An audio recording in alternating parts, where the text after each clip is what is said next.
Okay. Hello, everyone. Hi, Emilia. Hi, everybody. Ah, Uh, yes.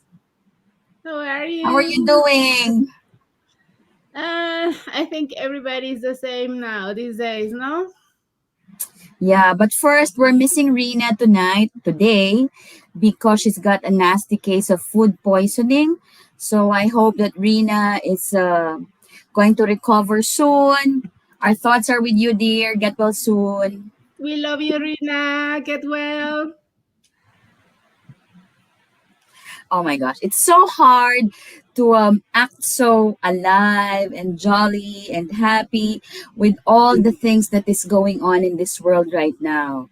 So maybe our friends will forgive us if probably we might not make or sound with a lot of sense, but yeah, we just want to assure you that we are trying to do this episode with very heavy hearts. Our thoughts are with the people, struggling people everywhere, especially in Palestine, in Congo, where else? Sudan. Sudan. It's so heavy, no? It's so It heavy. it is really heavy. I feel like I'm going crazy with all of these images every day. And it is our duty to share the experiences of the people of Palestine that are trying really hard to get their voices out in the world in a time like this. So I think it is our duty not to turn away, look at them and share the experiences, the messages, and also be very analytical and critical, and also to be coherent with our analysis. We have said over and over how there's a colonial and imperial dynamic going on that it's been impacting our countries in the global south for all of these centuries. And this is not different from that. This is actually showing us how the grip of coloniality and imperialism is Mhm. getting tighter now. We've been warning about this for years, and now we're seeing it. So I want to say, I think that this is not an isolated conflict. Something is happening elsewhere to another people. This really is at the heart of our anti-colonial and anti-imperial fight, and this is just a symptom. As we are seeing now with the positioning of countries all around the world, is the global north again supporting this genocide, and in the south, many critical voices are rising up. So it is a time to be coherent, to have our analysis, and don't Mhm. get swayed by the media in the mainstream. Yeah, I think one thing is clear.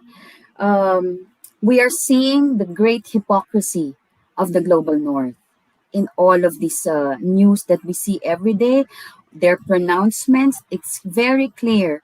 No, they support the war machinery. They support the war.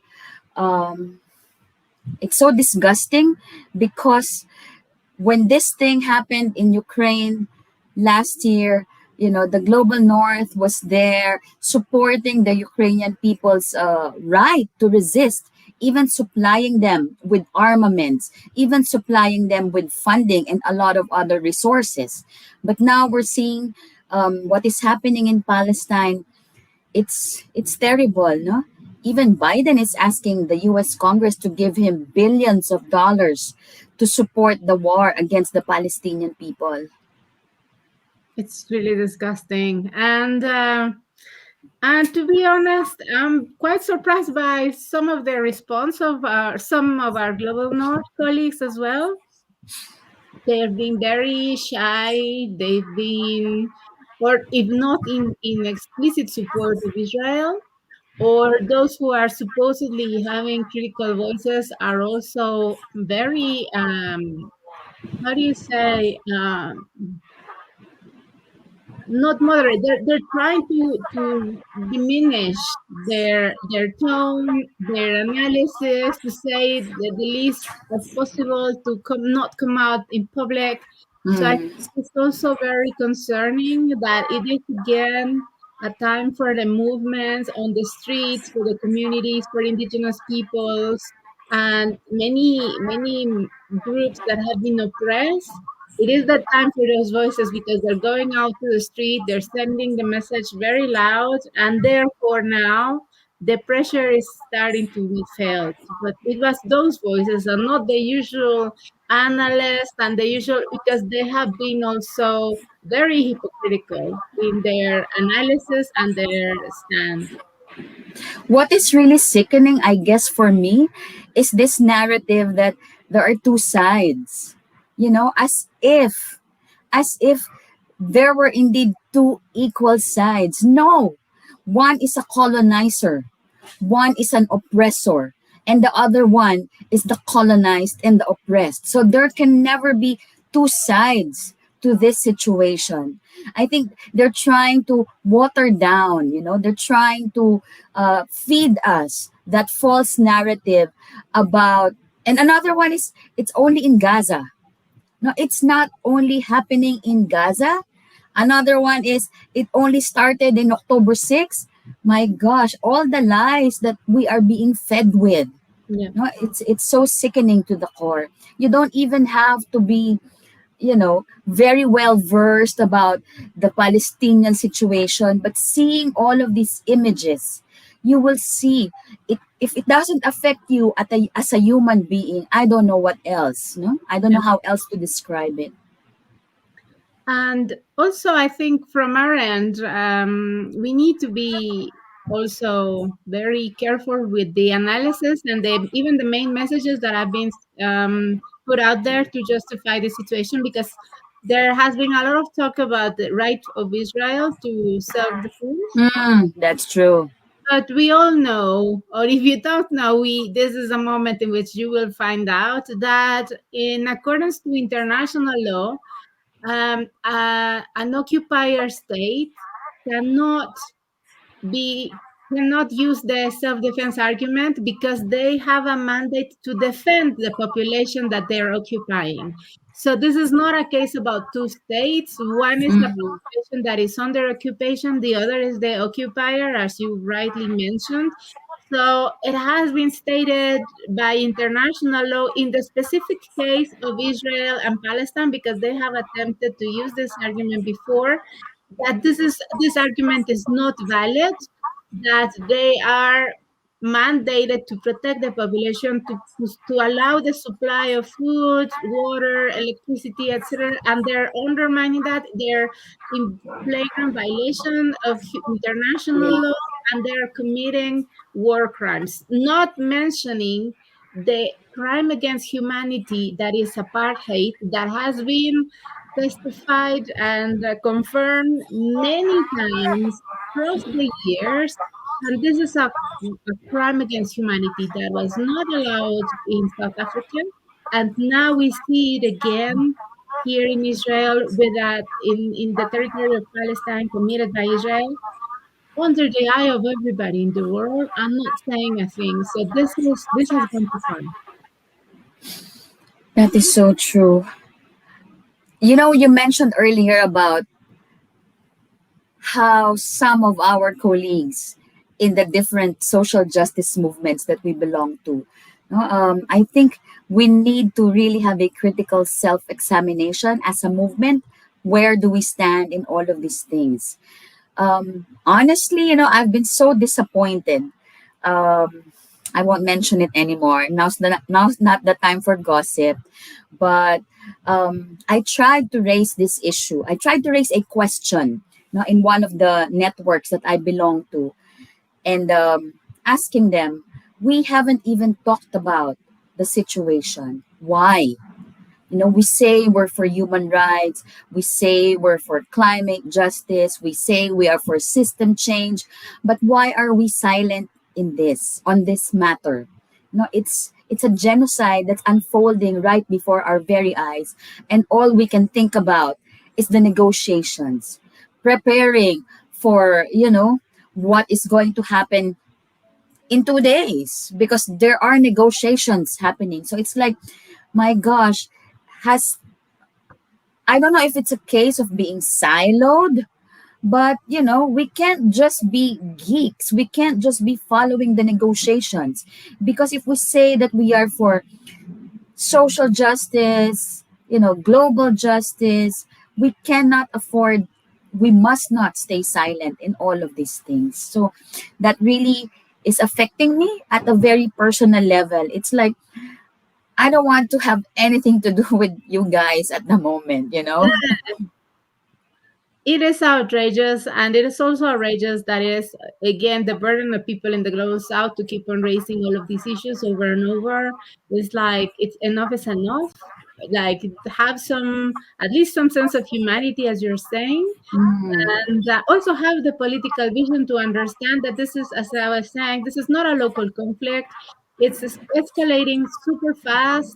So it's going to endanger the entire MENA region, where all of our colleagues are fighting also for many very crucial fights, including at the heart of the environmental agenda. But even more, I mean, if we can recount the facts, which would drive us crazy, but we yeah. know that Israel is already bombing 4 countries already, that it is also positioning itself, receiving funding and military team by Israel, by US and Canada. It is stated that the US military has been combating in the field alongside Israel in flagrant violation again of international law. So it is very serious that um, the US is mobilizing all of its bases around the MENA region. Russia is mobilizing too, so is China. And so we know this is not only about the region. We know it will spark many conflicts and many alliances that have been looming in and coming to the surface in the past years. So this is a very dangerous moment, and everybody should be paying attention and should be trying to help for stronger positioning of those voices who want to control this conflict and to ensure the safety of the Palestinian people. I saw in the news this morning, that the Israeli defense forces bombed the refugee camp, because they were saying that they have intelligence that there's a Hamas leader hiding among the population. So this reporter was trying to grill this IDF spokesperson. Like, full well that this is a refugee camp. Where do you want the people to go? Full well, and yet you bombed it. So the IDF spokesperson said, yeah, that's why we've been telling them to go south. But we know, that when people try to move to the south, they were being bombed in transit. So Yeah, where do they want the Palestinians to go? yeah. It's They're, it's they're unfathomable. It's hospitals, churches, refugee camps, cultural sites, everything. They're bombing everything, and that's again something that we need to say that has been in the comments of everybody in the past days. It is a genocide. Many human rights rapporteurs have been stating that for days. Well, some of them for years now, including many Israeli human rights organizations yeah. inside the territory. But now it is very clear that it is a genocide. The human rights rapporteur, Craig Moniker, who is the director of the Office of the High Commissioner Office on Human Rights, renounced to his position 2 days ago and stating that this is a textbook case of genocide. Mhm. So along as many other experts who are claiming this to be genocide, which should move us all to act immediately and to boycott Israel, to boycott the companies that are out there, to mobilize, to talk to your decision makers, to, I don't know, there are so many things that we want to say. It is Yeah. space. We'd rather also center the voices of our colleagues in the region. But as you say, that it's also a matter of humanity. We don't need to objectify the conflict and say to people, oh, because it's gonna impact us all. It's like, oh, because it has an impact on climate. It's that is disgusting. We don't need to explain people why they should mobilize in a time like this when and genocide is unfolding right in front of our eyes. But there are many implications, and we are political actors. We have the tools to act, and we need to act now. Right. You know, one thing that's giving me some hope, Latin America is showing the way, you know, how what it means to act in solidarity. You know, I'm so proud, but at the same time, the big question mark, why aren't the other countries following suit? You know, I know that Bolivia, Chile, um, Argentina, and which other Latin American country have cut So their ties with Israel? Bolivia cut their ties with Israel. Chile and Colombia withdrew their ambassadors, and Argentina and Mexico have started to say very strongly about the war crimes in the Palestinian territory as well as Lula in Brazil. It's telling us where the real democracies are, you know. It's so it's just I'm speechless. I'm at a loss for words actually. Well, actually, Jordan as well withdrew their ambassadors. So, Mhm. and I also see. I just want to say something because there's also this huge prejudice against Arab states, especially in many, even in our field, because we see them act in many negotiations. I just want to say that they are the ones now that hold the promise of peace. They don't want war in the regions. They have experienced over and over attacks by the US and all of the disgusting forces in their territories because of the control of oil. And they are adamant and desperate to get peace in the region. So there have been many conversations and talks, some led in the territory of Egypt. Qatar is also trying to bring in discussions on peace. So let us also hope that international community, led by the region that knows what is happening, that they know the realities on the ground, they know what are their needs to help and come into bringing a solution. So let us have hope as well in these Yeah. conversations that are not happening very much out in the open, but are key for the peace all around the world. And those states, no matter what are their internal affairs or their position in other situations, in this moment, their role is key. Yep. Inshallah, Emilia. Inshallah. And I really hope no that the most urgent call for the moment is ceasefire. Not enough of the bombings. It's almost been 1 month straight of intense bombings and destruction in Palestine. And it's not happening, it's not just in Gaza, no? In other areas in Palestine, West Bank, Ramallah, it's everywhere. So it's so difficult to imagine what the Palestinian people are going through. You know, all the anguish, the trauma, the anger. It's a mixed bag. It's a mixed feelings. No, you just want to stop the madness for this madness to stop.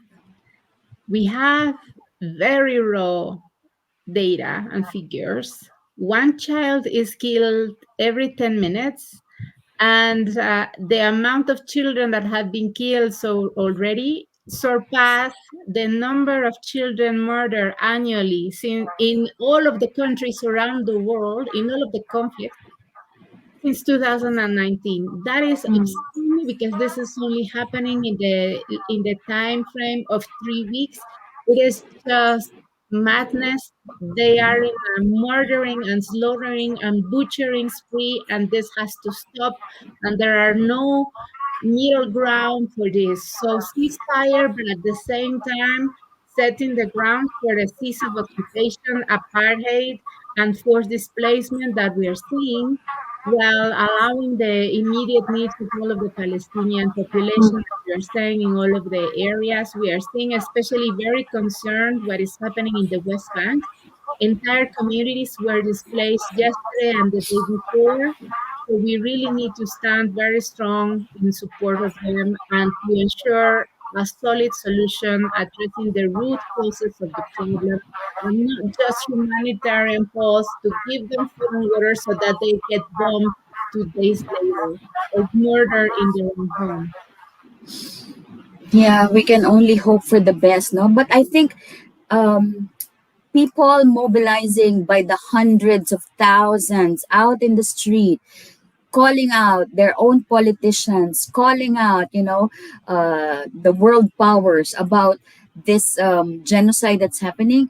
That's also something that is unprecedented. No, you see footages of 500,000 people in London, 1 million people in Indonesia, in Mexico, the Philippines. People are speaking up.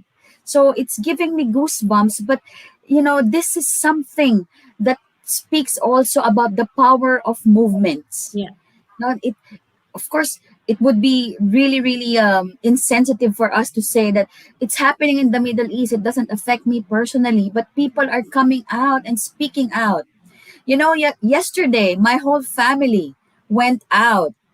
We went to join a rally at the Israel embassy here in the Philippines. Of course, we were not able to really push because of the heavy security, the police, fire trucks were there, a lot of pushing and shoving. But one thing that really struck me is that I did not have to ask my family, let's go, because usually I'm the one who invites them, let's go out.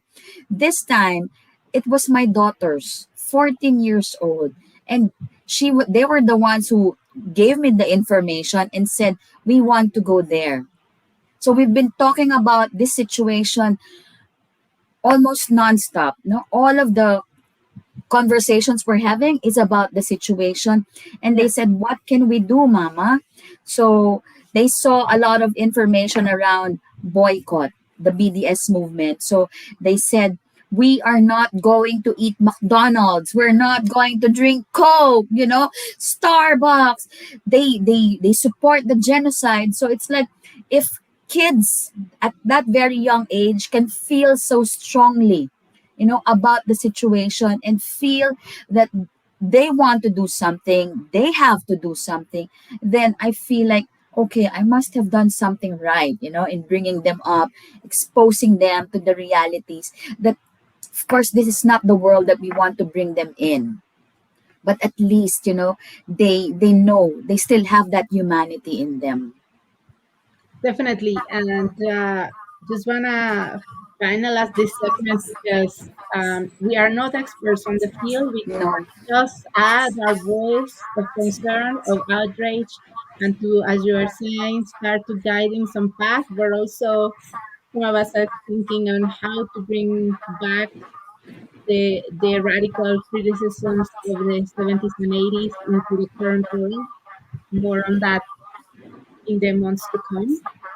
But I want to close also in sending a message against anti Semitism and anti Muslim prejudices, especially for anti Muslim sentiments. Because no matter how much we hear about anti Semitism, which is totally valid, very important, we have been starting to see that there are Muslim people that have been murdered just because of how they look, just because the way they profess their religion, and just because they're doing their regular activities, they're out in the street or they're going about their lives, and many of them have been murdered by this insanity in the media, generating all of these negative prejudices and Mm. dehumanizing people.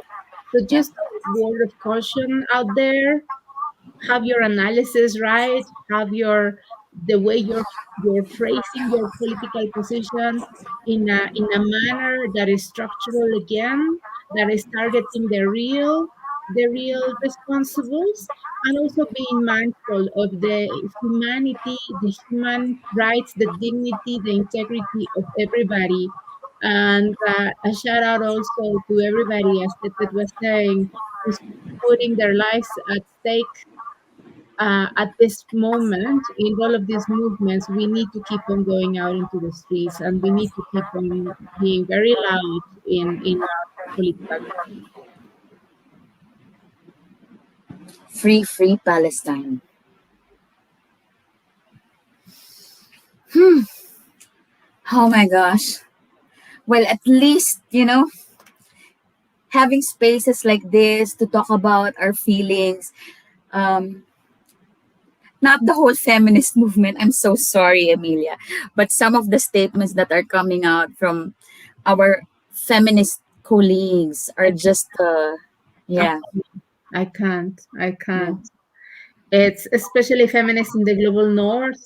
They keep on and they can keep on using and abusing our terms and our analysis for their own purposes, which is I'm sick of them. I'm sick, and that yeah, it's Maybe you can share with our friends watching us, or, what are some of these things that sicken us to the core coming from feminist movements? I think many Because we people. also have to be self-critical, you know? We also have to call out ourselves, each other, when our statements, our actions are adding on to the disinformation, adding on to the oppression of an already oppressed people. We need to speak out. It is happening now in Oslo. I think there's this meeting of the feminist foreign policy meeting, and it's just been disgusting for this past years. So let me make a distinction. One thing is to have feminist foreign policy in the global south governments, and another is to have a feminist foreign policy in the global north. As a start, it's not good that the governments are saying, oh, I'm feminist, so everything I'm going to do is feminist, because we know that there is a difference between internal policy and foreign policy. So I'm just not even going to go there, because I think there is a legitimacy in a foreign policy having a position that is more progressive, because we need. Mm-hmm. I'm not going to criticize anything on the field of national policy. But international way, we know that developing countries have been subjected to all sorts of insane conditionalities that are colonial and imperial, and some of them have been imposed dictatorships, right with regimes by the interests of the global north countries, and their development has been thwarted by these countries throughout the last decades. Their progressive leaders had been murdered. Their regimes that were trying to bring some progress were suffered coups, etc. But it is important for me to say that, so that when we're seeing now some countries that are super brave and going all over the board in defending some positions on indigenous people's rights agenda, on the feminist agenda, etc. That is very important, Mm-hmm. really important. And they're leading the way, even despite all of the pressure that they have.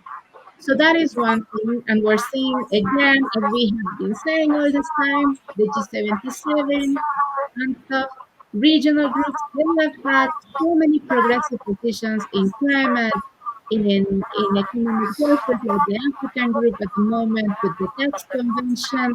These groups need our support.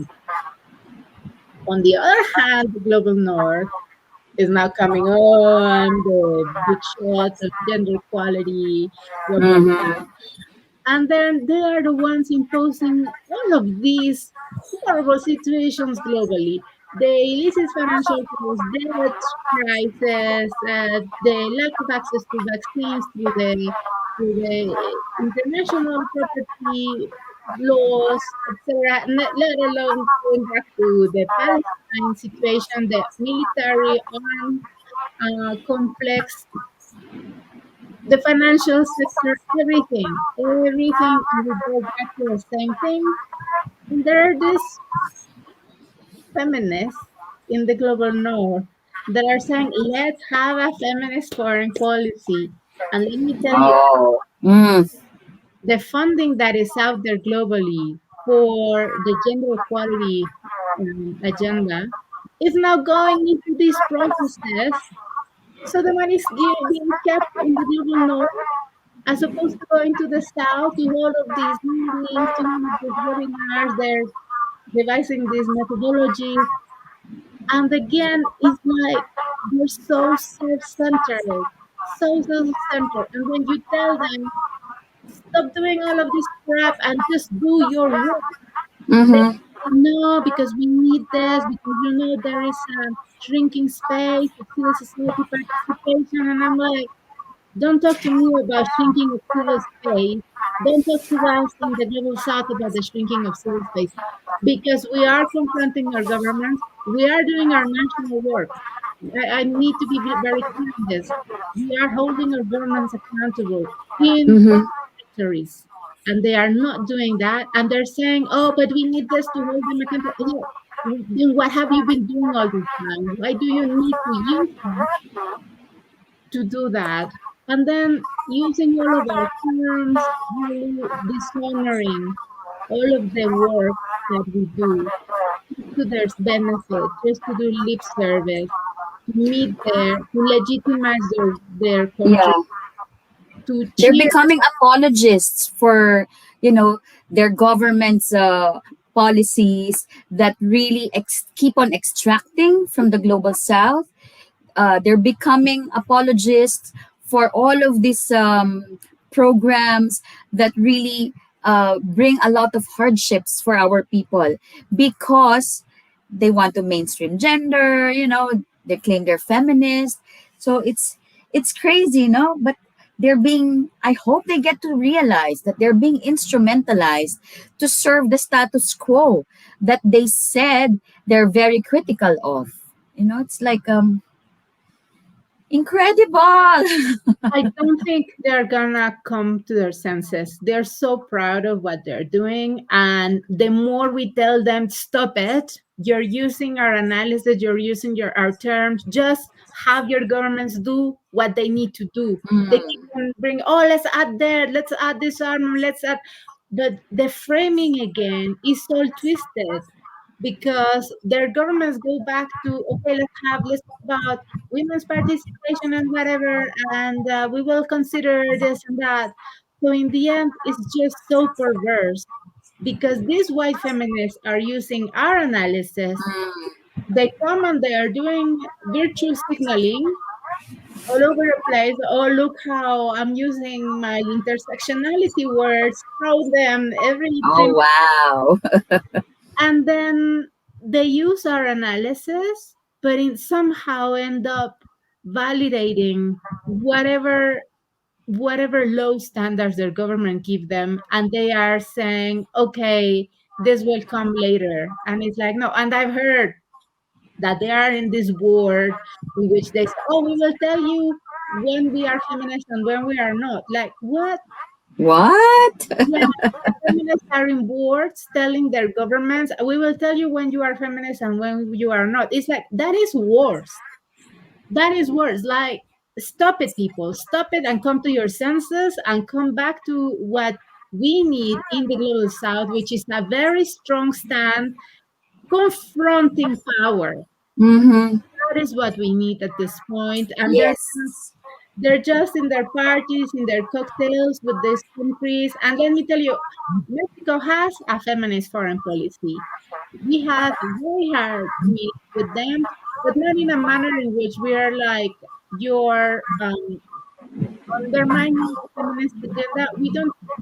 I think that the point in Mexico or Argentina or other global south countries, which are not many of them, is how, despite their circumstances in the region, in their negotiating groups, despite the many blackmails that they received from the global north, despite the many pressures they receive from the global north, Mhm. they're trying to bring a positive foreign policy agenda. So that is very different. And yeah, I don't want to go into the Mexican case. So I just want to say how this is not the flat analysis that we need to have. We need to be mindful that when it is about colonialism and imperialism, we will take the same stand over. But you're not being feminist. Oh my gosh. So many things have happened no in the last month.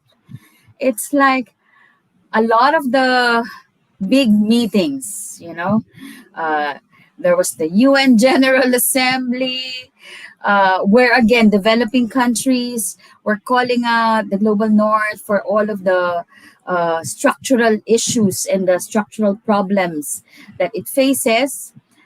And then on the other hand, the global north is saying, yes, we call for international solidarity and cooperation, blah, blah, blah. And then you have the UN Secretary General saying the gates of hell have opened with climate crisis and you not doing everything but give me, like $100 billion a year to finance my SDG agenda. So it all seems so abstract now with all of the uh, issues just exploding right before our very eyes. So I don't know how the UN can try to salvage itself. It was really so funny because I saw several days ago that the SecGen was coming out with a pretty strong statement that pissed off the Israel ambassador, and then they were calling for his resignation. So it's like, oh, such bullies. No, it's like, oh my gosh, what do we do with this UN institution that supposedly calls for, supposedly its achievement is the prevention of war. But now we're having so many wars all over the world, and you see how ineffective it has become. I don't know, but of course it will still be a we have our common agenda and we have the summit of the future. So many big meetings again that seem like it's totally irrelevant and out of context, no? I mean, you know my position on this. The I secretary do. I general, do. he could say whatever he wants, but deep down, we know where his alliances are, Hmm. who is he enabling internally, and this is why things are so wrong. The guy is useless. No big crisis has been ever met any strong leadership on his end. He can talk whatever he wants, and he gives great interventions, and people are retweeting what he says. Oh yeah. And we know what he's been doing, who he has been enabling internally, and this is why the UN is so weak at the moment, not allowing for a very strong UN reform. And for instance, the Security Council has gone too far with this situation of veto, no real proposal, and now his our common agenda, rather than really addressing the important things that need to be addressed, is opening the door for corporate power, for all of these US, Global North company base. It's just the same. So it's like Hmm. we have the worst Secretary General in the worst time. It's just unbelievable. That's why I said in one of the things that I wrote, we need sound action, sound policy direction, not just sound bites, because he's so good at that. Well, at least his writers are so good at coming out with all of these quotable quotes, no? But it's like a paper tiger. It's all talk. It's a lot of hot air released by coming from the office of the Secretary General. I can't stand the man. It's just anyway. Anyway, Uh, there was yeah, we didn't talk about the vote in the in the General Assembly, given that there was no possibility to have a vote in the Security Council. There was a vote in the General Assembly for a humanitarian pause in the conflict of Palestine. I think for us, beyond the conflict itself, it's very important to analyze the mapping of the countries who voted for what. And Mm-hmm. two things of relevance here. One is the countries who voted in alignment with the no pause, including most of the Pacific Islands. And many of our colleagues in the Pacific are now starting to map why. Because on the one hand, Israel is giving to the islands all of the cooperation that it's denying to Palestine, which is, this type of pink washing, climate washing, green washing, whatever that Israel is always doing, LGBTI washing. So of course, we don't know, we haven't been there, but we've been in many negotiations in which we know how wealthy countries bully and threat the poor countries against their will and telling them, flashing them, I'm gonna give you the money that you need for your recovery, for your health, for disaster management, etc. So it's been horrendous because when you see a list of countries like that, you know what is happening behind. Yep. You know that if they vote against, that they are being threatened to lose the little they have, such as what Mm-hmm. with Bangladesh some years ago with the vote about vaccines, and then they saw their funding withdrawn for their capacity to purchase vaccines, which is just disgustingly It's obscene. really it's really blackmailing, uh, Correct. And holding developing countries hostage so that they take a political position that is favorable to the northern power. It happened again several weeks ago when you mentioned the case about trying to blackmail, like, we will not give you money if you don't go our way. But the US, for instance, in the meeting for the loss and damage fund, they really said it outright. They put their cards on the table. We want the World Bank to host this loss and damage fund. That is a non-negotiable. We don't get it, you don't get the loss and damage fund. So it's like outright bullying, just throwing their weight around. that is And it's crazy. And of course, the developing countries, they know that they might really lose the little that they already have.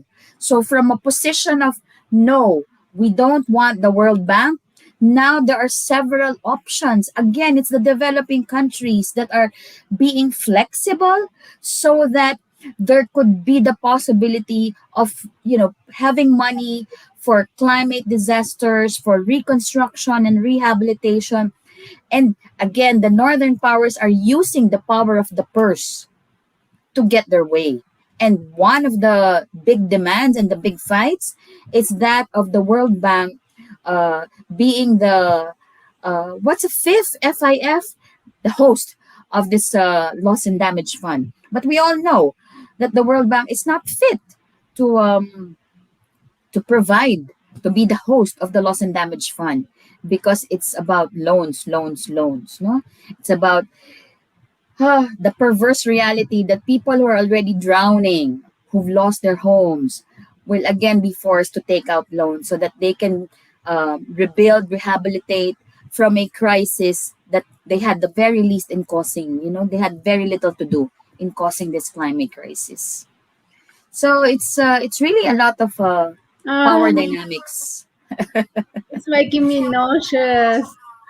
If Uh, you're interested, the meeting is happening again tomorrow because the talks broke down, 2 weeks ago. They I couldn't agree. And I'm glad it broke down because at least developing countries were still, putting up a brave front. But now the UAE sponsored to host this fifth round of talks, even though the mandate was only for 3 rounds of talks. So now they're on their fifth. And But it's really very worrying because we have a new text for this how to operationalize this fund, and all references to human rights have been taken out. I saw that yesterday. Yeah. This world is just, But I think human rights is being used as a bargaining chip. of course. And developing countries, how fascist our governments are, Uh, they would easily give up human rights in of course, exchange for the promise of finance. So that's the real worrisome thing there. of course, of course. That's what I was saying when Yeah. talking about the differentiation on the feminist foreign policy. It's not the same for a developing country to have a hard line on some of these agendas because their blocs are very willing to give up very easy due to these situations. So we're not talking about the different way. One is defending a position, the other is just imposing and bullying Yeah. kind of agenda. That's a totally different stance. On the World Bank and IMF, But before you go there, yeah, I just also want to call out the hypocrisy of northern governments, because in many negotiations, they seem to be the champions of gender equality, of civil society, of indigenous people. So they were the ones coming on strongly about the need, for human rights, participation, etc., etc. But they're just using that to throw their weight around. yeah, yeah. And I think our audience today is gonna be feeling very stressed in listening to this today, because usually we are in a very good mood just because we're Yeah. together. These are very hard times. These are very hard times. So sorry, audience, that we're stressing you out. I think it's the mood in which we're all at the moment. But the World Bank and the IMF meeting. Yeah, you went to Marrakesh. How was it? Okay, so there were two spaces, the counter activities outside and then the official meetings inside. We were mobilizing very strongly on the outside. We are part of the end austerity campaign. We organized a festival one day. Then also Ebon organized the future, the future what? The future we I'm sorry, I'm forgetting the name. It's just that there have been so long since. Yeah. It's similar than the future we want, something like that. Mm-hmm. And then there was a counter summit, and then there was the week on debt cancellation. So many things were happening outside. Mm-hmm. And in the outside activities, also many meetings of key relevance, such as, for instance, I know that there was a meeting on a group that is seeking a right to social protection. And, also many people preparing for the COP28 in many different fields, plus meetings with the growers in the global north and how they can bring about a more radical voice. So many things happening on the outside, very important. Also on the outside, there were some conversations on why are we here? Like, shouldn't we be calling for the dismantling of the IFI and the World Bank? Like, why are we just here gathering, talking about our agendas? We know we have a very strong criticism about them, but we should start voicing our criticism about them. So there was a memory recap on how it has happened in the past, that in 10 years ago or a bit more, the movements were out there in the street, really targeting the World Bank and the IMF, calling for their dismantling. And then the IMF and the World Bank said they got scared because the movement got so big. And then they were like, no, we're going to give you a place inside. So that's how the Civil Society Forum was born. And so they opened up the door. So we have a forum inside the official sessions, So now people is going to have their side events and they have their meetings and stuff. And so it watered down the radical voices of the movements on the one hand. And let me tell you what happened on the inside. The civil society have their side events and their meetings on the different topics. Supposedly World Bank staff or the IMF staff come and sit with them and discuss issues. This year they didn't even showed up. The seat was empty and they didn't even show up. So it's like, They boycotted civil society. so it's like we left our demands outside in the street because you said we were gonna have a open conversation here and then you're not showing up. So in the outside we were like, then what are we doing here? So it was a very productive conversations amongst all of the movement. It's like, first we're gonna start demanding that they should be dismantled again. So that was a very important political moment. That's going to be a demand out there. And the other is like, we should boycott the civil society for. So, I mean, there was no time for doing this time, but maybe I'm hoping that maybe next year some radical stuff is going to happen. So that was important. But also, there were rumors in the hallways that Egypt, because the whole thing blew up, the Palestinian thing started to have this situation whilst we were there. So it was very powerful to be in a MENA country while this was happening. It's not the same just being exposed to the mainstream media to seeing the people on the ground who have families, who have relatives, who have friends, and who understand what this conflict means for the entire region. So it was very powerful. There were many meetings held about Palestine.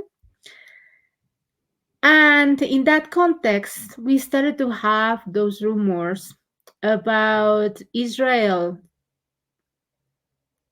saying to Egypt that they were gonna pay their external debt, their debt to the IFIs if they opened the doors and received all of the Gaza population in the Sinai desert, which is revolting. And let people be reminded of, despite of what you think about, oh yeah, it's good because we need to prioritize the well-being of people. The well-being of people is being prioritized if Israel stopped the bombing and they allow the provisioning of this population that is under occupation. If if the entire population of Gaza is transferred to the Sinai desert, that is forced displacement, and that is a war crime, because you cannot just foresee the displacement of a population for impermanent grounds, meaning without any option of return. So this is a very serious use of a debt as a weapon, of a war weapon, in a moment that is very dire. And as we were saying, the worst of the bullying, the worst of the threatening, and the worst use of a colonial and imperial force. That's what I was saying at the beginning. The grip of colonial and imperialism is tightening very hard on our countries. And now this is just revolting. We heard about it back in those days, and we've heard a new version, more detailed, in this past days. I don't know if you've heard about it. So there are proposals of, in a general way, to pay the debt of Egypt in the World Bank.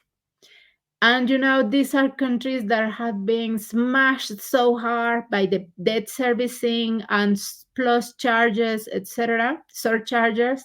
That is, these countries don't have a capacity even to pay for their health or sanitation or education, even less response to climate emergency. So, in a couple of days ago, there was this proposal that was more clear laid out.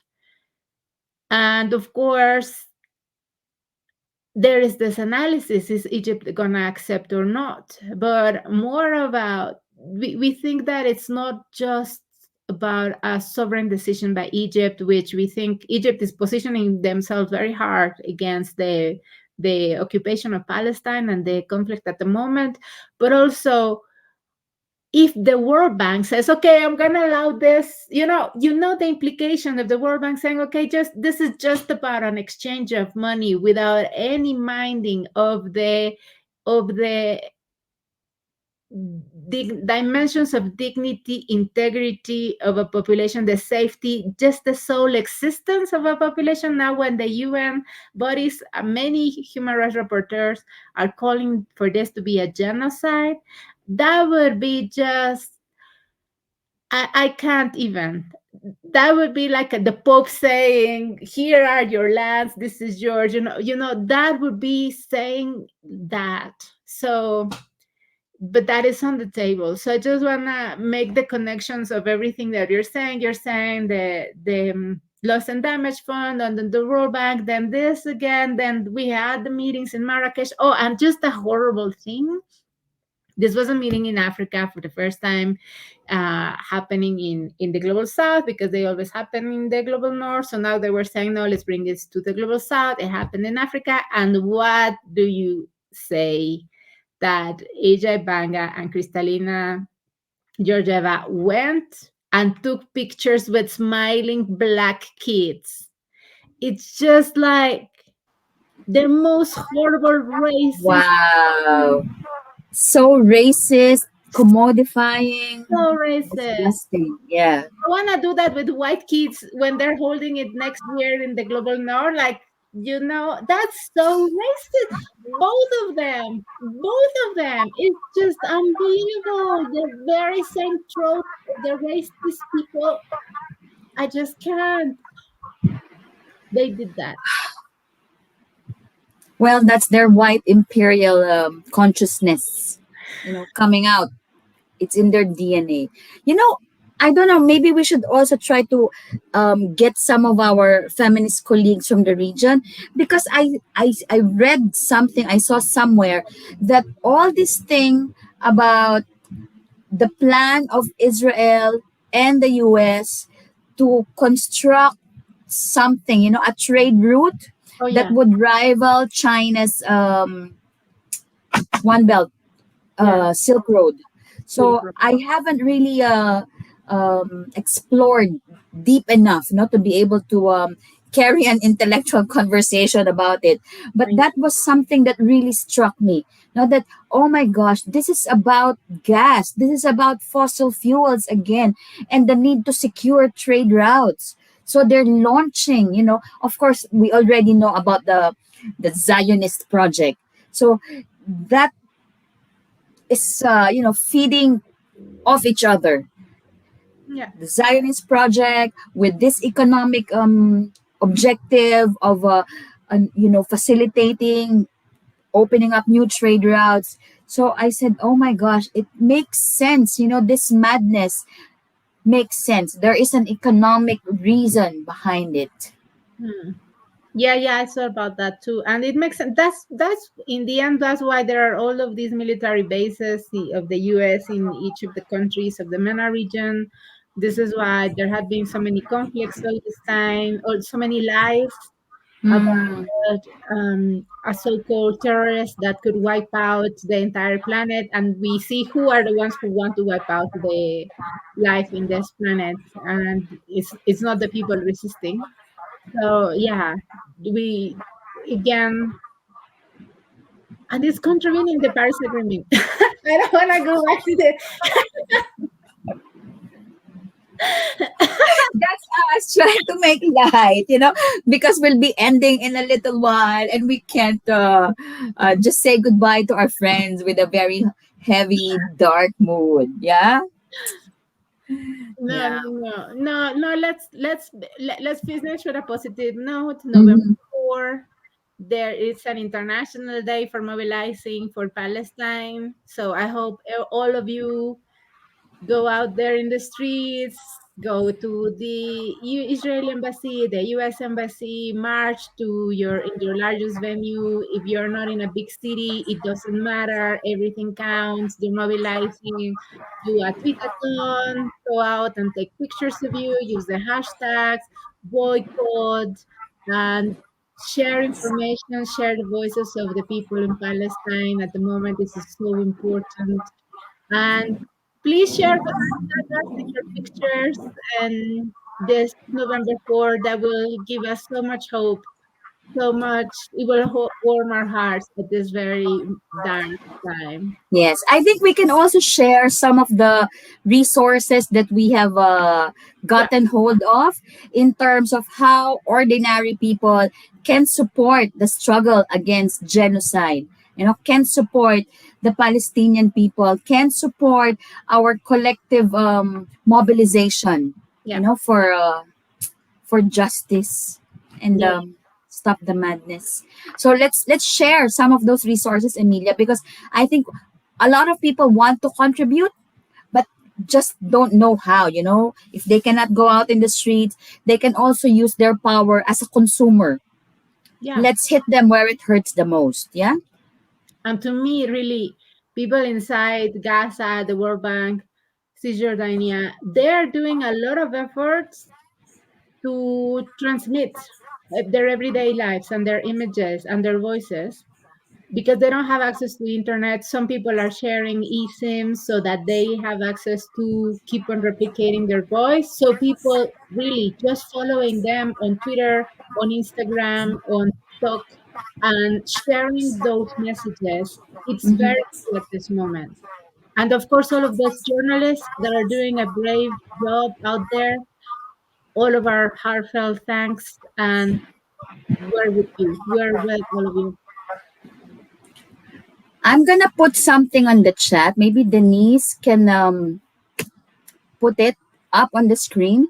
It's one of the resources that we got hold of in terms of which businesses, you know, we can boycott if we want to show our solidarity with the Palestinian people. I read So I that. got this also from our conversation the other day. Yeah, I read that there is a targeted boycott at the Mm-hmm. moment. Yeah. Not just boycott everything, but Mm-hmm. boycott those that are at the core of the conflict now, which is McDonald's, Starbucks, Starbucks, this Pizza Hut. There's this other Domino's, KFC, Puma. Coke. Yeah, so there are some specific ones that are the hardest. So please, yeah, let's do this, people. All right. Okay. This is probably the longest hour.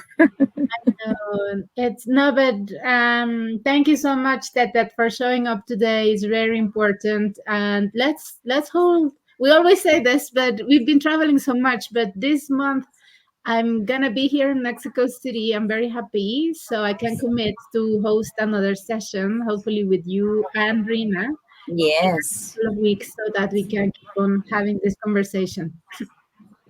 And something to look forward to, the grand reunion of the Despise Girls. We are going to be physically in one space together. So I that's something that our friends should watch out for. Does Yeah, Rina have her DG shirt already?